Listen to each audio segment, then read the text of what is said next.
Aujourd'hui, on connaît bien SFR, l'opérateur commercial. On sait moins que SFR est un des grands opérateurs d'infrastructures numériques en France, presque un des premiers. Et ces déploiements d'infrastructures, nous le faisons sur fonds propres. Nous avons aujourd'hui 12 millions de prises éligibles à la fibre optique en France, mais nous le faisons en partenariat avec les collectivités, notamment souvent départementales, puisque dans le cadre du plan national très haut débit qui est déployé en France, c'est beaucoup les collectivités qui prennent l'initiative de la construction de ces réseaux et nous travaillons avec elles sur la construction de ces réseaux.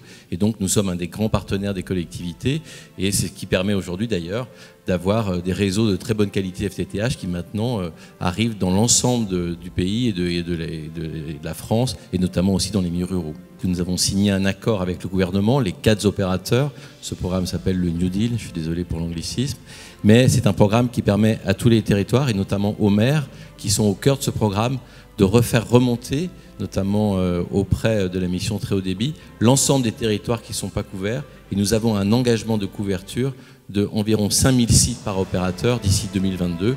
Et ce programme s'engage de façon départementale. Et d'ailleurs, en Côte d'Or, il est largement engagé. Le lauréat et la communauté de communes de Gevrey-Chambertin et de Nuits-Saint-Georges, représenté par son président, Christophe Lucan.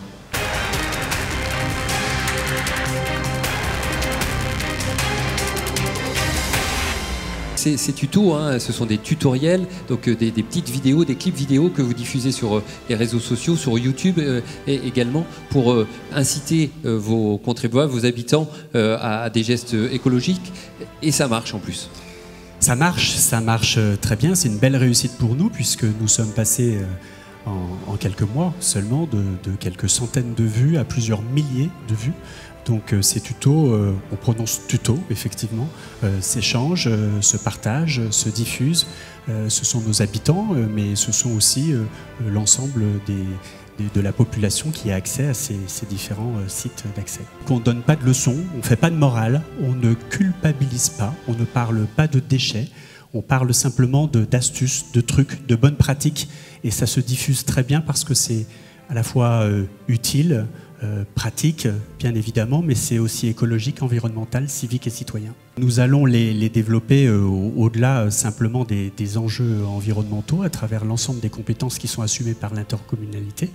Et puis nous allons inviter des personnalités locales, des tutos VIP qui pourront permettre aussi d'associer des talents et puis des élus qui participeront directement à ces pratiques. Bravo Christophe Lucan, on vous laisse recevoir le trophée des mains de Monsieur Honegger. Bravo pour cette initiative très originale.